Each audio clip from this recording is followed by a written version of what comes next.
Alright, so welcome back, guys. So this time around, I wanted to bring y'all a deck that I've used since, man, way back in the day. Lightsworns. Ever since like Tag Force 3, so 2008. I've been using Lightsworns in all sorts of variations. I mean, up through Tag Force 6 and then Tag Force Special when they came out with those tuners. The Raiden, the Minerva, and the Fearless. So that's when Lightsworn started, I feel like, to become a lot more competitive in terms of like what they could do. They could finally summon stuff like Michael. You didn't have to rely on an extra deck back in the day. But then with the emergence of the tuners, you could start making some synchro monsters. And then eventually they came out with Lightsworn Judgment and Minerva the Exalted Lightsworn, who was, Jesus Christ, she was like $2,500, right? Because she was a World Championship card until they finally reprinted her. And she was like cheap as shit. She was only like $6 or $7, well, you know, comparatively speaking, in the Japanese, because she was not a World Championship card. But along came Curious, the Lightsworn Dominion, and I hardly ever use this person. But now I feel like there is a way, if you want to keep it to the OG Lightsworns as much as possible, that you can actually find a way using the Ishizu cards to try to make some stuff happening. Basically, that's all I'm trying to say, is they can work now because of the fact that you get so many mills. Like, there's more than just one thing that you might want to target with Foolish Burial. Instead of just always going for the wolf, you might want to target a Kelbeck or an Agido. But obviously there is a much better version of Lightsworns that I had. I stopped running it because A, it was expensive, and B, it just was not that much fun because except for Sword Souls, I won against everything. And that was my Tearlaments version, where pretty well you don't run Judgment Dragon. I want to run Judgment Dragon. That's the fun of running Lightsworns, is the Judgment Dragon. I mean, the OG. And so you only ran like the Wolves, the Raidens, the Luminas, the Minervas, and the Fearlesses. Those are the only Lightsworns that you would run in the Tearlaments version of it. So I was like, well, I don't really want to run that. I would rather run this. So that's the reason why this may look like a little bit of a hodgepodgey sort of thing, but you're really going for like some rank 4s, maybe some synchros every now and then potentially a Curious if you ever want to like Foolish Burial the Lightsworn Judgment. But let's go ahead and go through it. So this is a holdover from my old Lightsworn deck, the Cephalon. He's one of the cards that you might think, oh, in the game that, oh man, this guy's like incredibly hard to summon. In this deck, I only run one of them because you don't want to like top deck him. But this guy, when he comes to my hand, I usually can't actually summon him because I have so many monsters in the grave. Like you see, I'm running 42 monsters for a reason. You want a thick deck, otherwise you will deck out with all these Kelbecks and Agidos, and then of course, you know, multiple mills from your Lightsworn effects. And your Lightsworn spells effects, you need to be able to have a large amount of resources in your deck. So that way you can just keep milling and milling and milling. And sometimes I've even made my opponent deck out because of Kelbeck and Agido, but that's not the main purpose of this. The Cephalon, I used to run 2 Cephalons and I used to run 2 Medions, so that way Cephalon could reborn the Medion. That's not even necessary anymore. This guy's just nice to be able to have a free special summon of a 4,000 attack monster. That's pretty well lit. The 3 Judgment Dragons, I mean, it's a must. You know what he does. He's very good. 3 Wolves, you got to run 3 Wolves because he's a must. You can Foolish Burial to special summon him.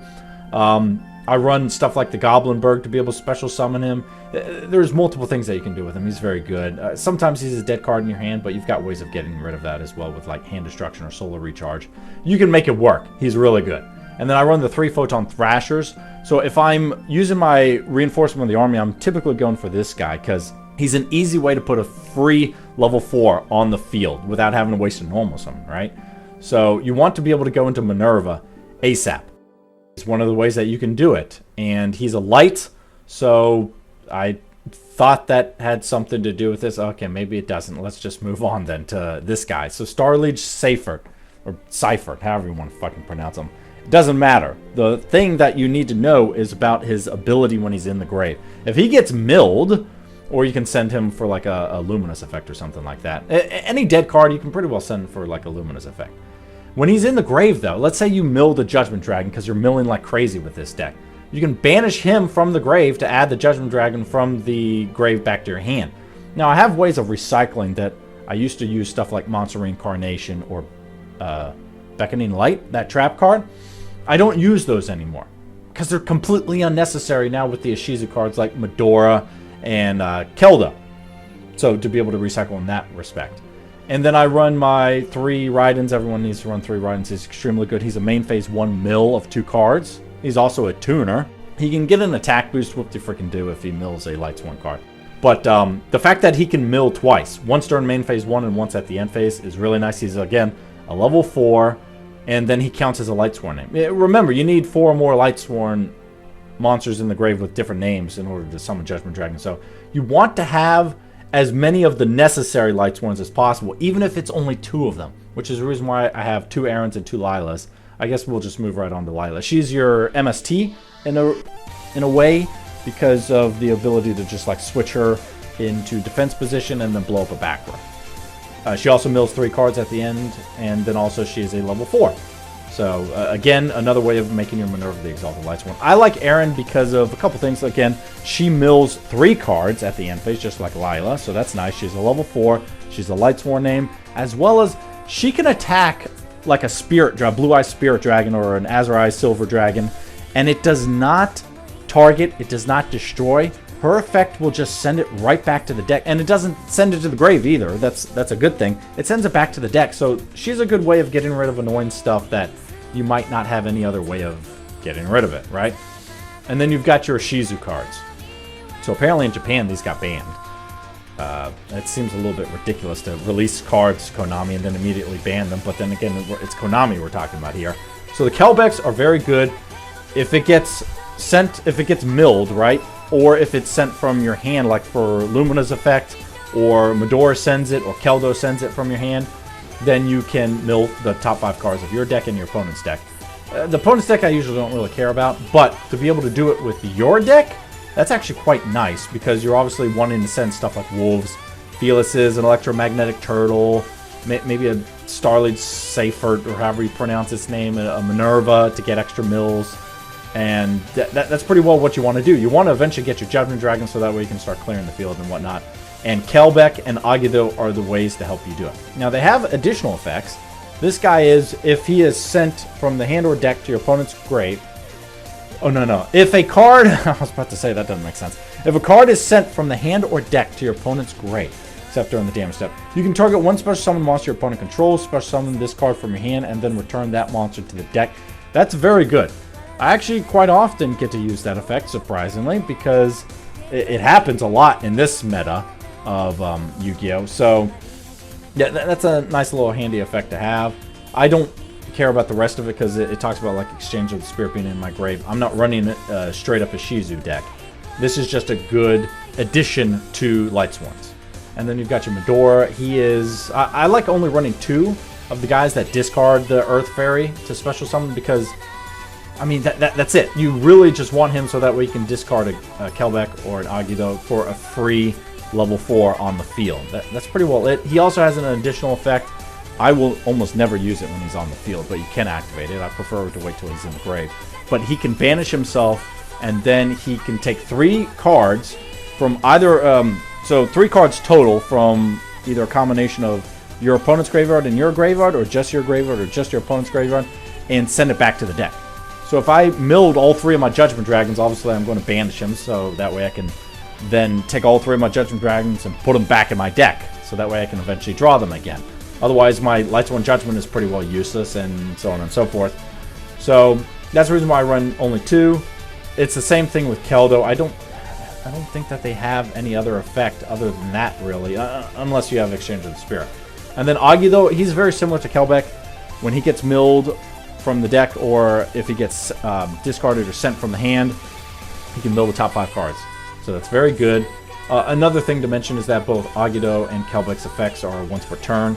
So you're not going to be able to mill like 2 Agidos and get 10 cards. It'd have to be 1 Agido and 1 Kelbeck to do 10 cards.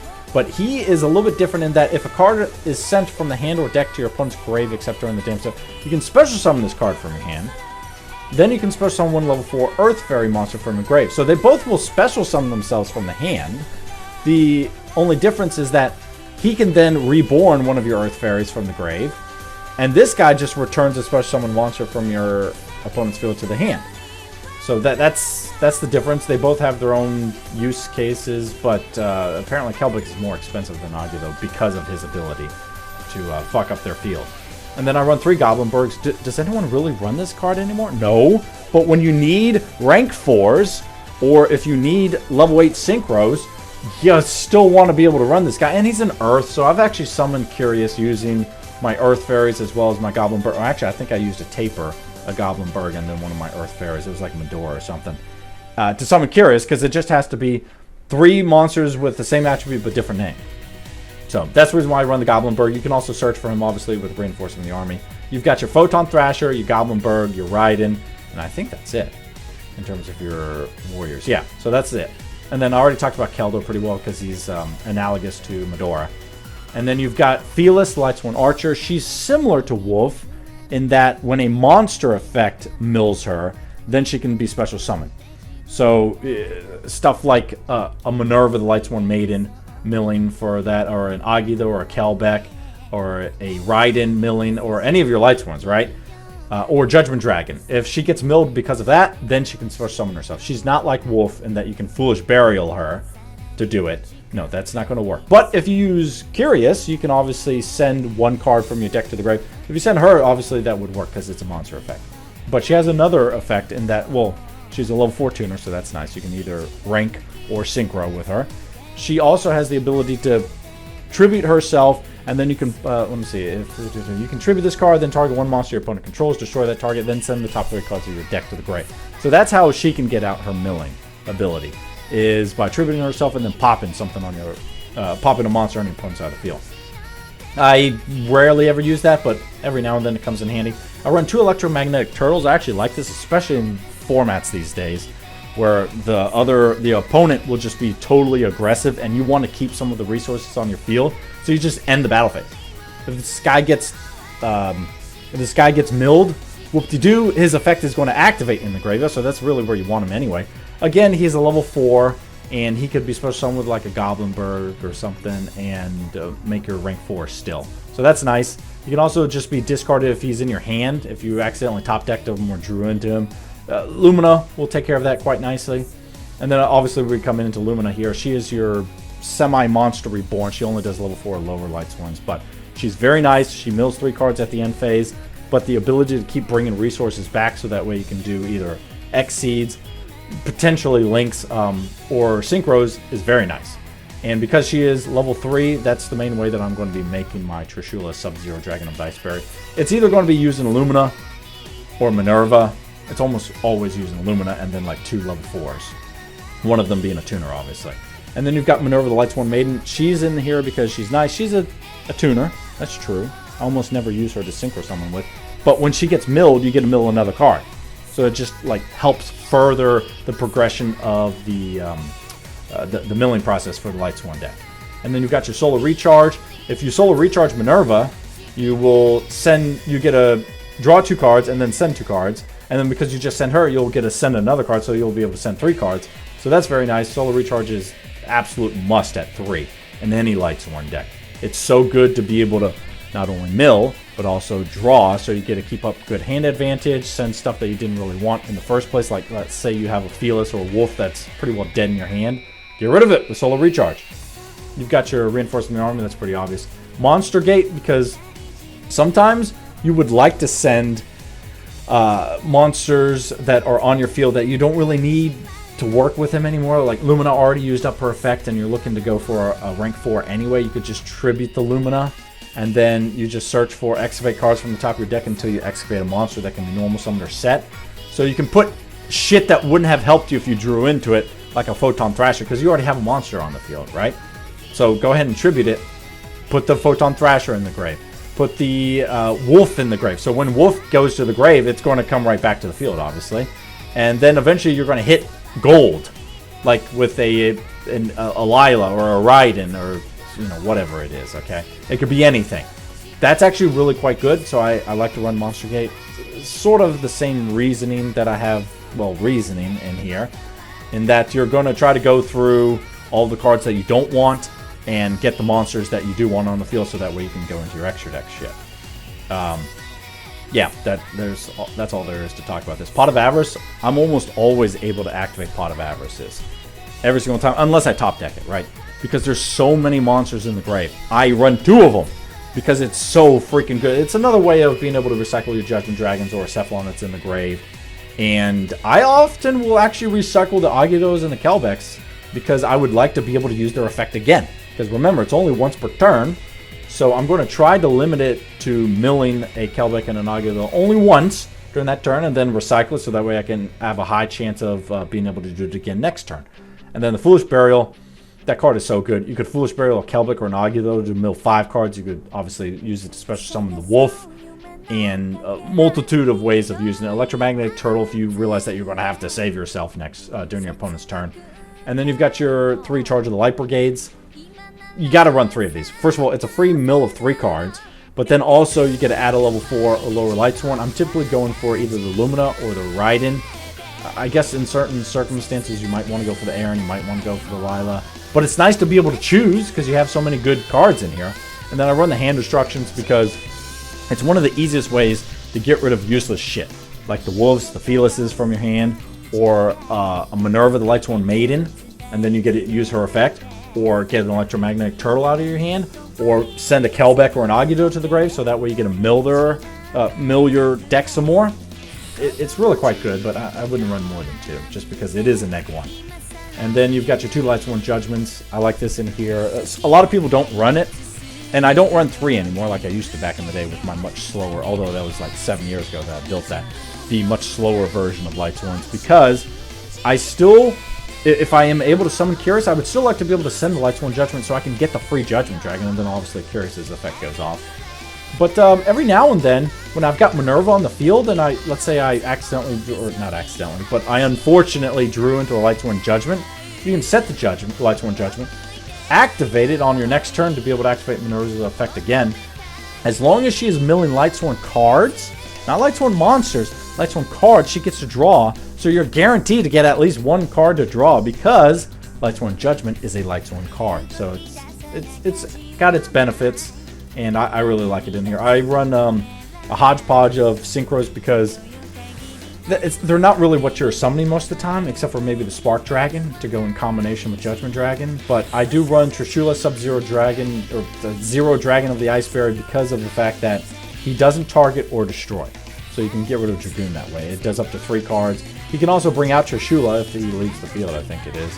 And it becomes 3,300 attack. You can also summon Trishula if you aren't able to make the level 11 play, but rather the level 9 play, which almost never happens. You're normally going to do level 11 before level 9.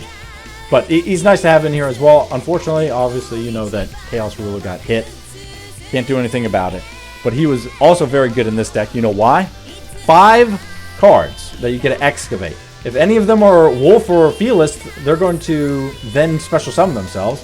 If any of them, and then Electromagnetic Turtle, right? You get to choose which one you want to bring in your hand, and then the rest of them, where they should be probably, in the grave, that's where you want to keep them. And if a Kelbek or an Agido gets sent to the grave as well, obviously their effects are going to go off, so that's really nice. And I liked this because it helped me search for Judgment Dragon or Cephalon when it's time, when I'm ready to use it. Chaos Ruler can help get it to my hand that much faster. I don't have to wait to draw it. And then Scarlight, I mean, it's just for popping reasons. Another level 8, because the main thing that you're going to be able to summon are rank 4s and level 8s. So this guy can pierce, that's nice. Spark Dragon, I run him because when you go through the whole process of setting up your field, and then you summon a Curious, and then Curious sends Lightsworn Judgment to be able to then bring Judgment Dragon to your hand, and then Curious mills. You've got your field set up, but if you special summon your Judgment Dragon to activate his effect to clear your opponent's side of the field, you're going to be clearing your side of the field too. You might as well take, there's a good chance you probably have a level 4 tuner and a level 4 non-tuner. Take them, make Spark Dragon. Spark Dragon can save himself, so that way when Judgment Dragon hits the field, Spark Dragon remains after the effect to clear everything gets set off. And now you can attack directly for 5,500 instead of just for 3,000. So that's the reason why I run him. He's also like 25 cents. Okay, Michael, so he is like a mini Judgment Dragon. Level 7, because, you know, you take Minerva. Or the main way that you're doing is like Lumina, and you bring out like a Felis or a Raiden, and then you go right into him. Pay 1,000 life points, but you target and banish a card on the field, so it can even be back row. So that's really nice because it banishes it. It probably will not be coming back. And then also, like a typical Lightsworn, he will mill 3 cards at the end of the end phase. And then I have Black Rose, Moonlight, and Black Rose just for additional clear. And I couldn't think. You can put what these are like space fillers right here. You can put in anything you want. Same thing with Avenging Knight Parshoth. These are just recommendations. Same thing with this. These are just recommendations. You can put in whatever you like. I just thought that this would be better than like a Dark Strike Fighter. Oh, and then I guess I can get rid of that because I would never run 2 Cephalons anymore. And then you've got your Tornado Dragon, your Taper, if it's like worst case scenario. You have to sit on a Taper. Your Castel, I've used him before. And then I like 2 Minervas because she's so good. She's usually the first thing that you're going to summon because you want to mill ASAP. If she does get destroyed by your opponent, she gets to mill again and potentially blow up shit on your opponent's side of the field. And yeah, she's incredibly good.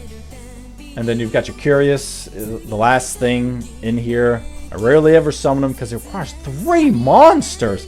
Like, what the fuck were they thinking? 3 monsters? I've never really thought that this guy was that good, but it's nice to be able to Foolish Bearer the Lightsworn Judgment. Or if you're really in a bind, I guess you could go after a Kelbeck or an Agito. If a card is sent from your deck to the grave by an effect, send the top 3 cards of your deck to the... It doesn't even say it has to be a Lightsworn, right? So it could be a Kelbeck or an Agito. You get to then send an additional top 3 cards of your deck to the grave. So that's pretty nice. So anyway, that's the deck in a nutshell. Let's go ahead and jump into the replays.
者との二つ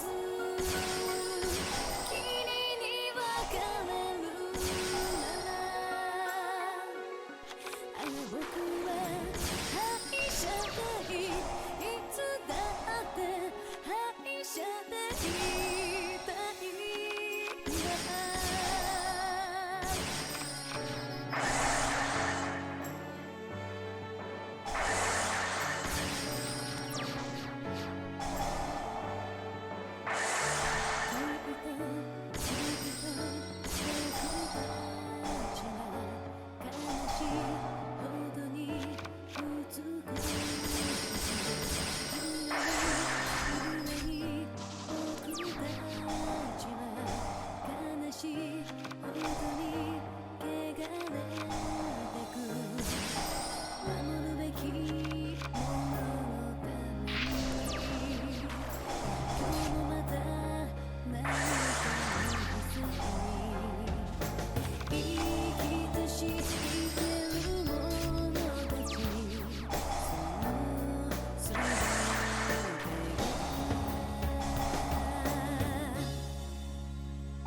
光の船の合図が聞こえる早く行かなきゃ流行る想い何も言葉はいらないね偽りはいつも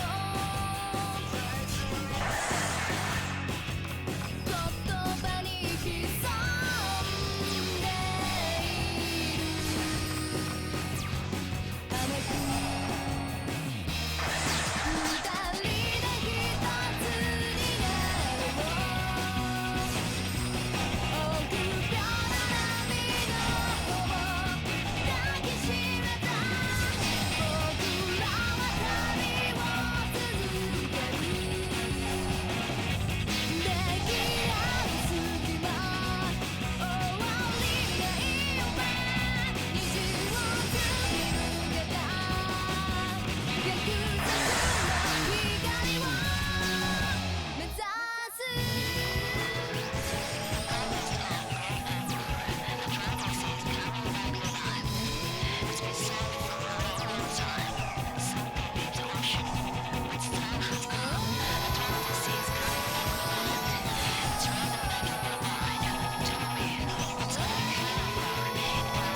Alright, so I'm going to go ahead and take you back to the deck. So basically, this is it. It's a pretty simple deck to run. It doesn't require too much brain power like some of my other decks. This one almost auto-plays, but you do have to know in the right circumstance when you should be like using your Foolish Burial or when you use your Monster Gate. Other than that, it's pretty simple. You can choose whatever you want to go into your extra deck. You can take some stuff out, put some stuff in that you think that will suit it much better, because there was a time when I was running the Draco Berserker. There was a time when I was running some other like rank 4s, maybe even like a Utopia Ray, Utopia the Lightning sort of combo. Whatever you think suits you best, just run with it. But this is what I liked so far. I mean, until they come out with some better shit, I guess. But that's what I'm going to stick with. So thanks for watching. Talk to y'all in the future. See ya.